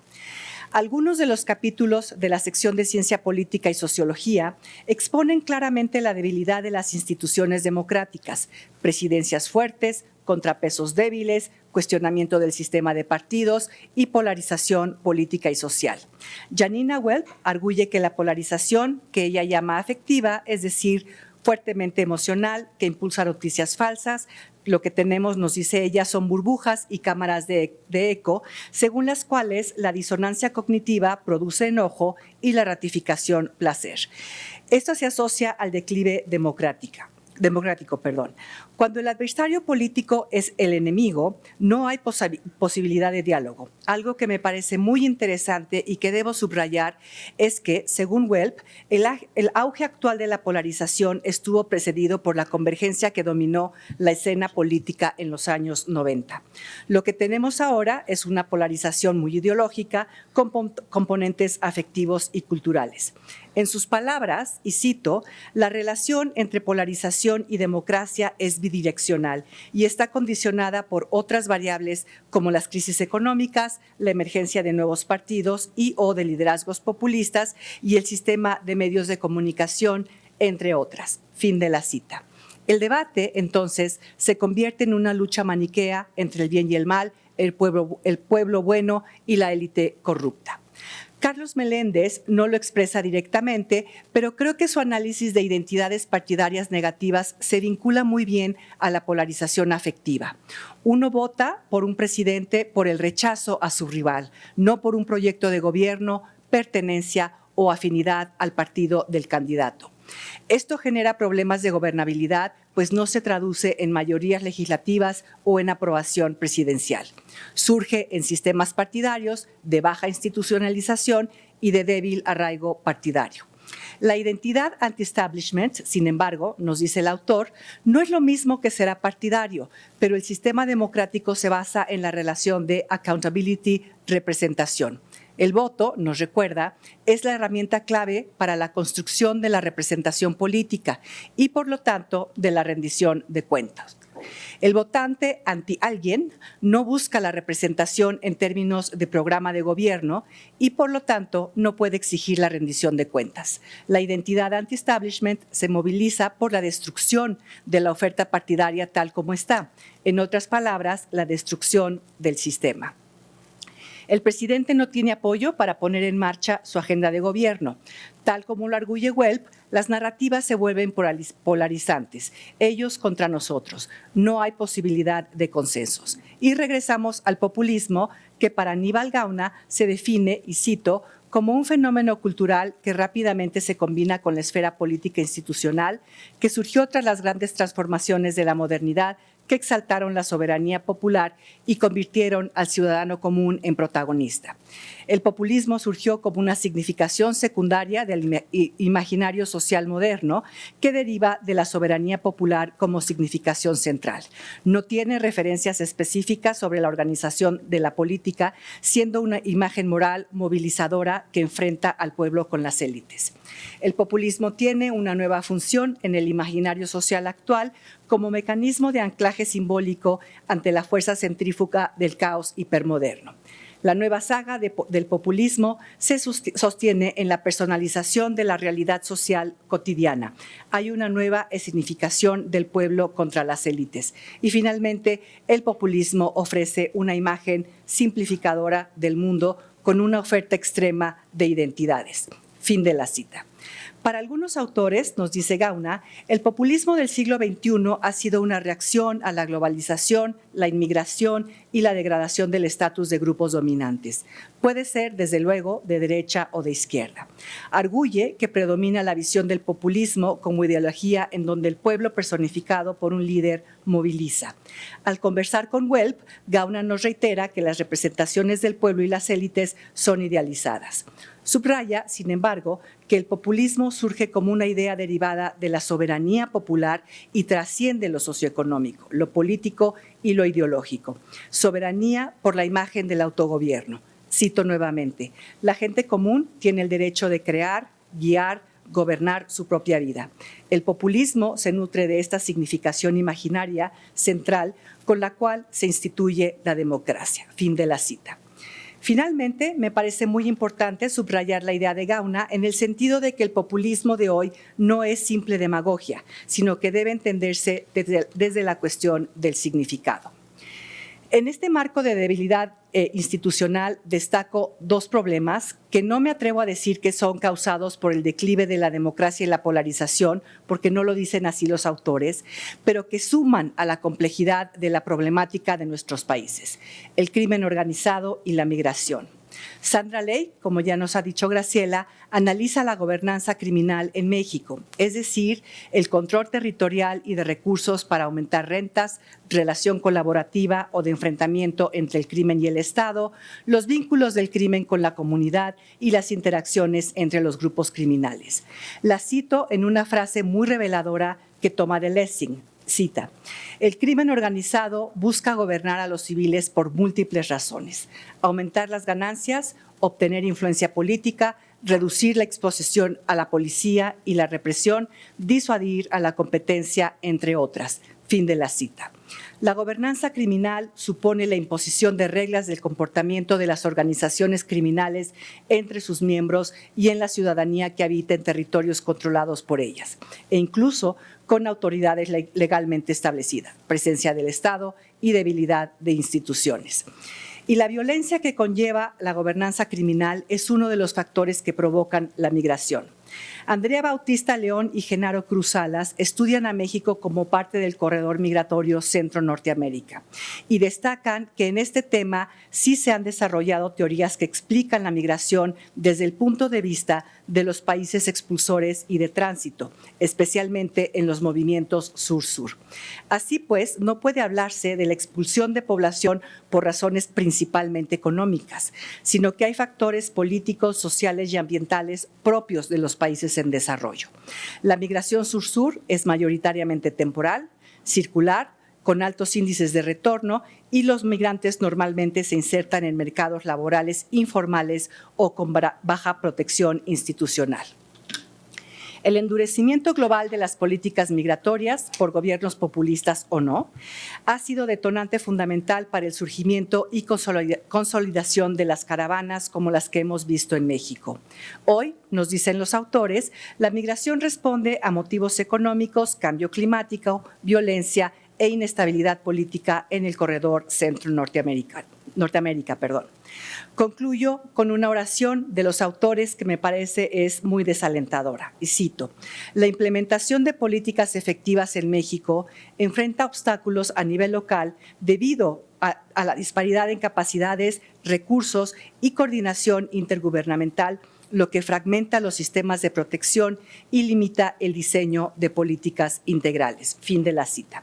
Y entre paréntesis, aquí nada más quiero mencionar también el capítulo de Queer Demography de Fernando Ruiz Vallejo y Fernanda Fortes Lema, no tanto porque se presente como una debilidad democrática, pero sí se vincula con la parte migratoria, sino porque es sumamente interesante ver cómo es difícil llegar a tener los datos sobre la población LGBTQ+ en Latinoamérica, en general en la región. Y esto, a su vez, también impide el diseño e implementación de las políticas públicas. Queer Demography, nos dicen los autores, es un área de estudio emergente que busca comprender mejor el tamaño, la distribución, las características y los desafíos de estas comunidades. estas comunidades que se concentran en contextos urbanos, especialmente en las capitales de América Latina. Y nos recuerdan que los índices de salud mental y suicidio en México de esta población son alarmantes. La preferencia sexual es la tercera causa más común de la discriminación de la población LGBTQ+ en México, y dicen que entre el 2008 y el 2018 América Latina tuvo la mayor incidencia de violencia transgénero en el mundo, lo cual pues tampoco es muy optimista. Para complementar la parte de la debilidad institucional y las políticas fallidas en migración o falta de ellas, vale la pena leer la sección de políticas públicas que, según Sanjurjo, citado por Juan Guillermo Vieira Silva, y cito, los estudios sobre políticas públicas se desarrollaron tardíamente en América Latina, pero han experimentado una expansión relativamente fuerte en las últimas décadas. La subdisciplina aún es incipiente en comparación con los países desarrollados y no es fácil encontrar contribuciones teóricas originales y sustantivas. Fin de la cita. Los aportes teóricos latinoamericanos, nos dice el autor, no se han incorporado en discusiones más amplias. Y siguiendo a Sanjurjo, regresamos a la debilidad institucional. El autor arguye que las tres dimensiones que comparten los países de la región son democracias delegativas, son estados débiles y dependientes y tienen altos niveles de desigualdad social. Las asimetrías internacionales, la corrupción y las prácticas corporativas que influyen en el proceso de toma de decisiones en beneficio de ciertos grupos de interés son características de América Latina. Vieira, como se dijo antes, es partidario de dialogar con las teorías producidas también en el norte. Una de las contribuciones más importantes de la sección de políticas públicas es la atención que dan las autoras y los autores a la idea del proceso de formulación e implementación de las políticas públicas, así como la propuesta de que las políticas públicas no son neutrales. Según Danay Quintana, la política moldea los procesos de política pública y se refiere a las políticas para la democracia. En otras palabras, las políticas públicas no son solamente un asunto técnico, sino que son, sobre todo, un fenómeno de naturaleza política, como ya lo mencionó Miguel. Así pues, hay que entender las políticas públicas como un proceso político, y subrayo proceso para, como decía Graciela, no entenderlas en etapas bien definidas. Es un proceso político y complejo, pues buscan objetivos políticos. Y muy importante, me parece, la autora afirma que la política pública no es un ámbito aislado, sino que es, y cito, la extensión de los propósitos y valores políticos en un sistema de referencias ideológico. Fin de la cita. Las políticas públicas tienen una historia y son trayectorias con patrones y contingencias. Más aún, concluye, cito nuevamente, la tradición latinoamericana puso en el centro la preocupación por el Estado como arena fundamental de las políticas públicas. Fin de la cita. Mi presentación ha sido solamente una breve ilustración de la riqueza del libro. Dejé fuera, por ejemplo, la revisión de la literatura que hace cada uno de los capítulos, y esto lo hace realmente muy rico, para después contrastarla con las propuestas latinoamericanas. Pero consideré que al tratar los temas que he tratado aquí, invitaría al público a leer el libro. Y regreso al inicio, que es lo más importante. ¿Qué ha hecho Flaxo México o en general autoras y autores latinoamericanos para contribuir teórica y metodológicamente a entender, resolver y promover el cambio ante una compleja problemática? No me queda sino felicitar a Flaxo por sus contribuciones y por publicar un libro que nos cuestiona como región y como investigadores e investigadoras. Para estudiantes, investigadoras e investigadores, Horizontes de las Ciencias Sociales en América Latina y el Caribe es un libro provocativo, teórica y metodológicamente, muy informativo analíticamente, de problemas que compartimos los países latinoamericanos y del Caribe y que creo vale la pena estudiar en conjunto. Gracias, Flaxo, por este texto, gracias por invitarme a leerlo y espero haberles antojado a leerlo a ustedes también. Muchas gracias. Muchísimas gracias, Ana, Graciela, Miguel Armando, por sus palabras, por los generosos comentarios al texto en el que casi todos los que estamos aquí de alguna manera han contribuido a su publicación. Yo solamente tendría muy pocas palabras para darle la voz a quienes de alguna manera han sido responsables de cada uno de los apartados de este texto. En primer lugar, comentar que este libro al final es una cristalización de un trabajo que comenzó hace 2 años con la iniciativa de la doctora Gloria del Castillo de que se hiciera un libro en el cual las diferentes voces de la región pudieran de alguna manera plantear cuáles podrían ser los horizontes de las ciencias sociales en América Latina, desde las distintas áreas o disciplinas que son predominantes en la Flaxo México. Y para mí fue un recorrido muy interesante porque, bueno, primero implicó toda una discusión, en primer lugar, de cómo organizar un evento que pudiera concentrar aquí en la Flaxo México a todas las investigadoras e investigadores que pudieran aportar algo y que ahora están plasmados en este texto. Qué incluir y qué no incluir, eso es algo, digamos, importante. Hay cosas que se fueron, digamos, en el texto, hay otras que están incluidas, pero pues evidentemente no se puede capturar todo el universo de lo que uno quisiera que pudieran estar en estos horizontes. En lo personal aprendí muchísimo porque al hablar con cada uno de los coordinadores de los apartados, uno va entendiendo la complejidad a través de la cual las colegas y los colegas van construyendo distintas ideas sobre lo que son las ciencias sociales y lo que deben ser los horizontes. Y eso de alguna manera implica también a quién seleccionar para haber asistido a ese evento y después concretarlo en este libro. Aprendí mucho, ¿no?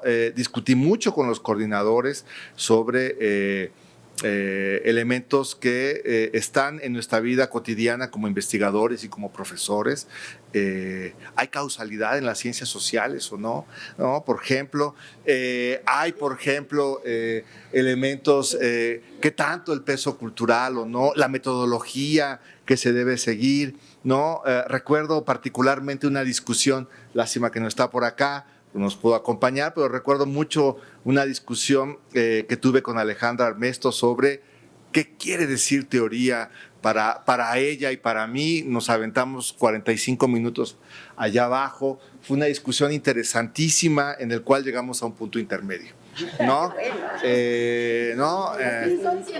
Sí, no llegamos a un punto intermedio, pero fue muy interesante porque abajo pues había café, refresco, todo. Entonces yo le decía, no, es que hay que subir un poquito la discusión. No, es que ustedes están muy elevados. No, entonces esa discusión me pareció muy interesante. Llegamos a un punto intermedio y creo que se ve reflejado en ese apartado. Eso es muy enriquecedor. No, es muy interesante porque aprende uno mucho, ¿no? Sobre todas esas cuestiones, ¿no? La idea, por ejemplo, de los métodos cualitativos, ¿no? Yo cuando veo la parte cualitativa, y lo he discutido con Rodrigo, ¿no? Muy interesante, le digo, para mí eso no es cualitativo, para mí sí, ¿no? Bueno, para mí eso no es cualitativo, pero al final acaban siendo muy enriquecedoras y sobre todo, y esto es lo más importante, permite entender la pluralidad de formas de hacer ciencia social que tiene la Flaxo México. Y creo que eso es una riqueza importante. Y sobre todo, la capacidad de poder dialogar, de no buscar imponer una sola visión, una sola forma de construir ciencia. Y eso me pareció sensacional como experiencia en la construcción de este texto. Por supuesto, como buen sociólogo cultural que soy, ¿no? Está la parte profana, ¿no? Y la parte profana que va acompañada de la parte sagrada del aprendizaje es la persecución y el acoso que hice de los coordinadores y de los autores de este libro, ¿no? Que a cada rato iba yo ahí, ¿y cómo van? ¿No? Al final fui a ver alguna vez a alguna colega para preguntarle cualquier cosa y entré a su oficina y me dijo, ya estoy viendo lo de los capítulos, ¿no? Entonces, no, yo no vengo a eso, vengo a otra cosa, ¿no? Pero qué bueno que me informas que están funcionando. Entonces, muchísimas gracias a los coordinadores de cada apartado por haberme soportado. En algunos momentos llegué a pensar que podrían acosarme de acoso laboral. Traté de evitarlo. Después, claro, vino la retaliación, ¿no? Cuando ya me entregaron todo y ya estaba todo fin. Luego ellos pasaban y decían, ¿y cuándo sale el libro? ¿Y cuándo sale el libro? Y yo, no, pues espérate a que con los dictámenes y todo eso. Agradezco también muchísimo el apoyo de Gisela González. La verdad es que su trabajo sí merece un aplauso, porque desde el principio de la entrega de este libro me puso un calendario y me dijo, si este calendario no se cumple, no sale para el día de hoy. Entonces yo no podía dormir, ¿no? Trataba de negociar con ella. Ella siempre muy rígida, pero al final decía, ok, está bien, vamos a ver qué podemos hacer. Ver los temas de la portada, los tiempos, los contenidos, la organización, si sale o no sale para los 50 años. Todo eso también ha sido una experiencia, digamos que la parte profana, ¿no? Bueno, ya he tenido experiencia con Gisela, siempre es muy profesional y todo, pero siempre como que nos gusta esa parte de si sale, no sale, ven o venga, y demás. Le agradezco muchísimo la paciencia también de que me estaba siempre diciendo, si no entregas para esta, y yo ahí voy con los otros, es que, en fin, agradezco muchísimo el apoyo. Al final de cuentas, este texto cuando aparece, en realidad es la conjunción de 2 años de esfuerzo, de 2 años de discusiones teóricas, de discusiones metodológicas, pero sobre todo también de disfrutar, aunque algunos de los coordinadores no lo digan así, de disfrutar, ¿no? El diálogo y la construcción de un texto desde la parte más analítica y científica a la más personal que implica las relaciones con todas y con todos ustedes. Muchísimas gracias. Y sin más, le daría la palabra, en cómo están en el orden del índice, a Nicolás, que nos pudiera dar alguna palabra sobre qué le pareció esta construcción de este libro. Muy brevemente. No fuimos advertidos. Ese era el objetivo, para hacerlo sufrir, ¿no es cierto? Muy bueno. No, a ver, no tengo mucho que decir. En realidad, primero era pues simplemente pensar en una tarea que nos habían propuesto. Obviamente nos vamos involucrando, nos vamos interesando. Es difícil hacer un mapeo de, en este caso, la ciencia política en América Latina, seleccionar autores, pensar problemas. Tenemos agendas personales, agendas compartidas, agendas institucionales, y ahí hay también como una reflexión para seleccionar a quienes finalmente invitamos. Y bueno, yo sí creo que, por ejemplo, el texto de Partidismo Negativo a mí me parece muy afortunado porque cubre varios aspectos de la realidad política latinoamericana. Sin duda, el tema de gobernanza criminal pues es clave, muy actual, aunque es un texto que pues se presentó hace un año. Y el trabajo de polarización afectiva pues también creo que cruza no solo temáticamente muchas discusiones, sino pues hasta en el comedor de Flaxo. Muy bien, muchísimas gracias, Nicolás, muy amable. Ligia, por favor.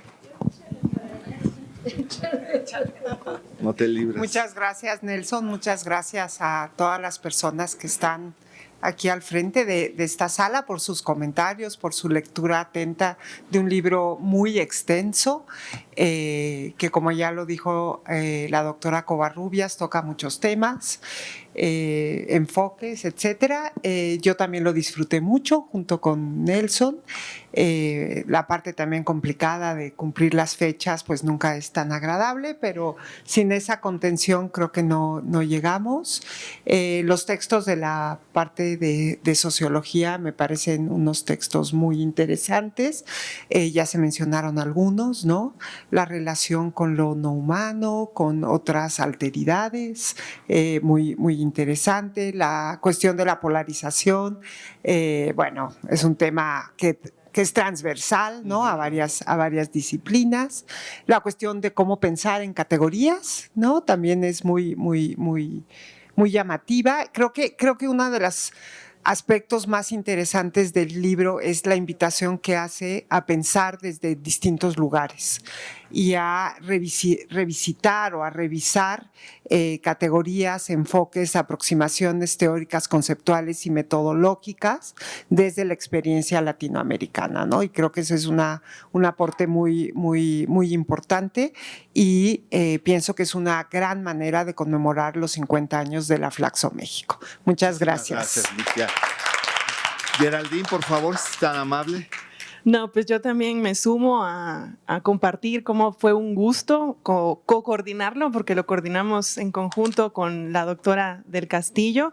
Fue también un gusto trabajar con Danay, con Guillermo, con Felipe, con Cecilia, a quienes públicamente pido disculpas por la persecución, pero como ya escucharon, yo también estaba siendo perseguida. Y como ya escucharon, el coordinador también estaba siendo perseguido. Entonces, fue una serie de...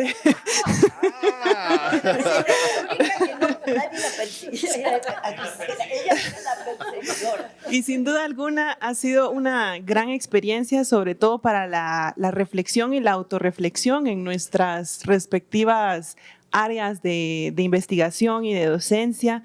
Pensar en los horizontes de las ciencias sociales en perspectiva de políticas públicas es lo que nos viene haciendo pensar desde hace algunos años y ciertamente fue un reto, como bien lo ha planteado Nicolás, escoger a quienes invitábamos en términos de que hemos venido trabajando toda la perspectiva heterodoxa de las políticas públicas y cómo hay muchísimos enfoques que pudiésemos también haber incluido. Creo que hemos acertado con a quienes pudimos escoger, también considerando los límites, ¿no?, de una sección con 4 capítulos máximo, pero creo que es un muy buen catálogo, repertorio que detona además una discusión que es mucho más enriquecedora y prolífica, ¿no? Además, considero que pues, es indispensable pensar en los horizontes de las ciencias sociales desde la perspectiva de políticas públicas, considerando ejes transversales que tal vez no se notan tanto si se estudian nada más las diferentes secciones. Y ahora que escuchamos a nuestras presentadoras y presentador, lo he podido como identificar mejor. Por supuesto que me han invitado a la lectura para identificar cómo estos ejes transversales están ahí presentes en las ciencias sociales. Ojalá la perspectiva de derechos humanos, la perspectiva de género, de interseccionalidad, para poner a la ciencia, a la academia al servicio de la realidad, de la sociedad, de la dignidad humana, y en ese sentido pues nada más pediría la posibilidad de considerar la obra también para ponerla al servicio de la docencia, ¿no?, que también es nuestro medio para llegar a las nuevas generaciones y a seguir construyendo una Flaxo en nuestros, ojalá, próximos 50 años. Muchas gracias. Sin duda, muchísimas gracias. Marisol. Va de regreso. No es lo mejor para mí, porque aun cuando hablo mucho no me gusta hablar en público. Para mí fue un reto tremendo, porque cuando nos reunimos la primera vez me dijeron, hay que ver una obra desde los estudios de población y desarrollo teórica. Y yo dije, no, o sea, eso para nosotros es un poco imposible, porque pues desde los estudios de población vamos un poco más allá de la demografía, y la demografía como tal tampoco tiene teorías. Y los estudios de población agarramos teorías de las otras ciencias sociales. Entonces fue un reto impresionante para mí elegir qué temas y a las personas que iban a participar, y también era hacia dónde vamos o dónde nos vamos a posicionar en unos años. Entonces, para ello, invité prácticamente los autores y las autoras, prácticamente todas y todos son egresados de la maestría en Población y Desarrollo, son jóvenes, y eso les di clase a prácticamente todos y todas, excepto a las personas que están en el capítulo de Big Data. Pero ese tema se me hacía muy importante para hacia dónde va los estudios de población, la demografía, de no hacer demografía o estudios de población más con los puros censos o estadísticas vitales, las tradicionales. Hacia dónde vamos, claro, llega el señor Moss y nos quita el acceso a fuentes de información como lo que era Twitter, pero bueno, para allá debe ir. Y bueno, lo de demografía LGTBQ+, se me hace un reto también bien importante, porque hemos escuchado demógrafos súper duros que dicen, es que nos van a echar a perder la pirámide poblacional. Y yo sí, a ver, pero ¿cómo? O sea, la pirámide es una forma gráfica de representar a la población, tenemos muchas otras estructuras, formas de ver, entonces debe ir más allá de eso. Entonces sí ha sido, incluir el tema LGTBQ+, ha sido un reto. Ya tenemos en la SOMED, de la LAB, tenemos un área que ya está incluyendo a visibilizar a esta población, y bueno, la migración es un tema que trastoca no solamente estudios de población, demografía, trastoca todo, y bueno, lo que hizo Karen desde la distribución territorial, los estudios de población también. Entonces intentamos vernos hacia dónde vamos, y bueno, lo que más rescato es que pues somos egresados de Población y Desarrollo, y creo que sí va a ser un texto para la docencia, también lo estamos viendo así, para la docencia, para lo que nosotros hacemos, y bueno, la sección del libro se llama como nuestra maestría. Entonces, bueno, estoy feliz, y el reto se cumplió aun cuando me dijeron teórico, y decía, bueno, eso para nosotros es imposible, pero no, sí se pudo, y lo disfruté. Gracias por el acoso, fue para todos y todas, pero fue muy bueno. Muchísimas gracias. Rodrigo va de vuelta y luego abrimos una sesión por si hay preguntas y comentarios muy breves. Realmente no necesito el micrófono, pero por no dejar. Bueno, ser el último siempre impone, porque ya todo el mundo quiere que uno se calle. Rápidamente, bueno, en primer lugar agradezco a los autores, autoras de la sección de metodología. Se cuidó que hubiera un mínimo balance de género y también variedad en el ciclo del desarrollo profesional. Tenemos autoras consolidadas y tenemos también gente que está iniciando. En todos los casos, la indicación que les pedí fue que en la exposición del aspecto metodológico que les tocó abordar, cuidaran siempre de mencionar cómo se daba la adaptación de reglas, si se quiere, generales de rigor metodológico, de validez metodológica, a circunstancias específicas de aplicación en el contexto latinoamericano. Entonces, en cada colaboración se hizo desde cierto ángulo, y creo que también pues, este tipo de precisiones o de experiencias ayudan al desarrollo de la técnica de la investigación y del diseño de investigación. Por otro lado, no quiero desaprovechar la ocasión para decir que estas pláticas a las que aludió Nelson, que tuvimos un par de ellas sobre la manera en que se ven las distintas familias o tradiciones metodológicas, creo que son un ejemplo de lo que mencionaba Graciela, de que, bueno, la guerra de los métodos que se le decía ya es muy noventas, ¿verdad? Ya estamos superando eso y estamos en una etapa en que nos podemos entender y que podemos además nutrirnos mutuamente, y espero que mínimamente esta sección recupere eso. Muchas gracias. Muchísimas gracias. Pues no sé si hubiera preguntas, comentarios por parte del auditorio. O después de leer el libro. O después de leer el libro. Léanlo, porque la verdad no se pierde. Acá tenemos una pregunta. Valentina, por favor.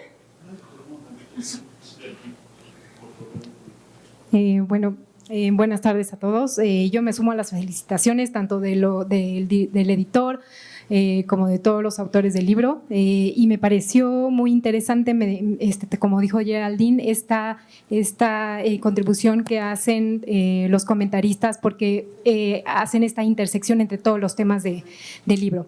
Tengo dos preguntas, una es para Nelson. Quisiera preguntarte cómo, pues en el proyecto de un libro, así como en el proyecto de elaboración de una clase, tiene límites, ¿no? Tiene estos límites de los espacios que tenemos para poder realizarlo. En ese sentido, y pensando en el título de los horizontes de las ciencias sociales en América Latina, quisiera saber qué temas o qué elementos tuviste que dejar fuera del libro para poder, digamos, para saber qué nos hace falta, ¿no? ¿Qué no podemos dejar fuera o qué deberíamos de tener en mente, seguir teniendo en mente, a pesar de que no está en este libro? Esa es la primera. Y la segunda, me gustaría hacerla a la doctora Covarrubias, tomando en cuenta su formación de internacionalista y teniendo como uno de los ejes principales el multilateralismo, y en este contexto en el que estamos es un contexto muy complejo de la región, como siempre, pero quisiera tocar dos temas en particular. Uno, las derechas radicales, que es un tema que no es solamente de la región, que es a nivel global, pero por otro lado, este tema de la hipercomunicación a través de la inteligencia artificial, de las redes sociales, que no nada más son temas que confluyen en términos de las relaciones entre los individuos, sino también entre los países. Entonces, digamos, tomando en cuenta esos dos ejes principales y además con una inquietud muy particular, porque estamos en proceso ahí de un proyecto a lo mejor de multilateralismo en la Flaxo, quisiera saber cuál es, desde tu perspectiva, el panorama del multilateralismo en la región, digamos, a futuro en un corto y mediano plazo, digamos. Gracias. Tenemos un brindis. Bueno. Podemos contestar las preguntas en el brindis.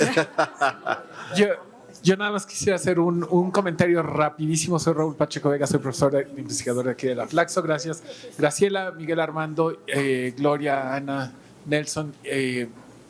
Muy interesante. Yo creo, algo que yo admiraba, que admiro mucho de la Flaxo y que creo que va a ser así como Horizontes de las Ciencias Sociales en América Latina y el Caribe 2.0, la siguiente versión, es el espacio que le dan a los estudiantes para publicación. Eso me encanta. Me acuerdo de un libro amarillo que se me va a olvidar el nombre, y creo que lo coeditó Gisela, una de las coautoras, sobre métodos de investigación, precisamente ese mero, el helicoide. El helicoide. Yo leí esos libros antes de ser profesor de la Flaxo, imagínense. Entonces, y lo comentamos hoy en la mañana en el seminario, de Gloria y de Danay. Lo voy a comentar la semana que entra, que le toca a Dafne su presentación. Yo creo que nuestros estudiantes y nuestras estudiantes están empujando los límites de las ciencias sociales y de lo que podemos hacer. O sea, yo me acuerdo que mucha gente veía, digamos, lo que hacíamos así como muy tradicional, política pública, muy tradicional, ciencia política, y ahora veo, por ejemplo, cosas que nuestros estudiantes están haciendo en la interfaz entre política pública y administración pública, que están haciendo, por ejemplo, metiéndole cosas de deforestación, ¿no? O sea, y la economía política de la deforestación, cosas de salud, por ejemplo, que yo siempre he sentido que la política pública de salud pública está abandonada como tema de investigación. Entonces, por ahí anda Tatiana, me parece que también, yo hablo de mis tesistas, pero sé que todos y todos nuestros estudiantes están haciendo estas cosas de frontera. Entonces, a lo mejor ese sería el libro Horizontes de las Ciencias Sociales en América Latina y el Caribe 2.0, en donde traigamos a nuestros estudiantes a hablar de estas fronteras, ¿no? Digamos, los desplazamientos por movilidad climática. O sea, están haciendo, realmente yo sí me siento como profesor investigador de la Flaxo muy orgulloso del trabajo que están haciendo nuestros y nuestras tesistas, nuestros estudiantes en sus trabajos, porque sí están empujando las fronteras, lo han hecho a lo largo del tiempo, pero yo digamos, soy de los jovencitos de aquí de la Flaxo en el sentido de los años que llevo aquí en la institución, pero yo de los años... Porque yo ya estaba dudando, Pero de los, digamos... Sí creo que, digamos, a mí me enorgullece, en los años que llevo yo en la Flaxo, me enorgullece el trabajo que nuestros estudiantes están haciendo. Obviamente eso es también indicio del profesorado que tenemos, que también es de primer nivel, y del equipo que nos apoya en todas las actividades sustantivas. Entonces, ese era mi comentario. Muchas gracias. Muchísimas gracias. Si hubiera algún otro comentario, pregunta, si no, respondería yo muy rápidamente bueno, un comentario sobre lo que dijo Raúl. A mí me queda claro que Flaxo tiene una política muy fuerte de publicación de sus egresados. Lo hemos visto en población, por ejemplo, sobre el caso haitiano, ¿no? Hay un libro muy interesante al respecto, sobre tesis publicadas al respecto, en el área también de sociología del seminario sociocultural, en el caso de lo que se trabaja en acción colectiva y demás. Hay un esfuerzo siempre, y sobre todo el reconocimiento que se hace a las tesis premiadas, que también eso muestra de alguna manera cómo hay una cristalización del trabajo de los alumnos en publicaciones. Todo eso para evitar la respuesta a la pregunta que hizo Valentina, no, para evadirla y decir muy rápidamente que, a ver, uno podría pensar esto en términos de temas. Si uno lo piensa en términos de temas, esto se vuelve inmanejable. ¿Sí? Se vuelve realmente, todo mundo, digamos, se puede meter cualquier tema ahí. La decisión que se tomó, arbitraria, como todas las decisiones, ¿no? Es articularlos en términos de disciplinas, ¿no? Y sobre todo en la parte más metodológica que, digamos, en este proyecto de administración que encabeza Gloria, el laboratorio de métodos ha sido central, y en ese sentido se incluyó esa parte. Y yo creo que en todos los trabajos de las distintas disciplinas que se trabajan en el libro, se tocan distintos temas: elementos de género, inclusión LGTB, trabajo, etcétera, etcétera. Ningún tema es predominante, ninguna teoría es predominante. Uno puede encontrar elementos de rational choice, puede encontrar elementos, es decir, de distintas perspectivas, y creo que eso es lo que enriquece el texto de una manera que, vuelvo a repetir, refleja la diversidad, los tiempos y los espacios de trabajo de investigación que tiene la Flaxo. Y creo que en esta cristalización y condensación es lo que permite dar cuenta de la riqueza de esta institución. Y con eso traté de evitar lo mejor posible la pregunta. Ana, por favor. Gracias. Pues muy rápidamente, para no ser el obstáculo al brindis, ¿no? Soy bastante pesimista respecto del multilateralismo regional, pero debo decir que no es nuevo. O sea, lo que es raro en la región es cuando de veras nos ponemos de acuerdo. Ahí esos son momentos muy excepcionales, en circunstancias muy, muy excepcionales, y diría que el declive del multilateralismo tiene mucho que ver con las derechas radicales, sin duda, pero no únicamente. Por ejemplo, el gobierno mexicano, ¿no?, se niega a participar donde no están Nicaragua, Venezuela y Cuba, ¿no? Lula muchas veces le gusta irse por la libre y no necesariamente entrar en el esfuerzo multilateral. Entonces yo pensaría que tendríamos que buscar como cuáles son las condiciones en las que sí nos podemos poner de acuerdo, ¿no? Y eso creo que históricamente son momentos muy específicos. Sí. Bueno, pues sin más, darles la gracia. Y sobre todo a Gloria, que fue la iniciativa de la construcción de este texto y de este debate, está ahí. Muchísimas gracias, Gloria, por tu apoyo.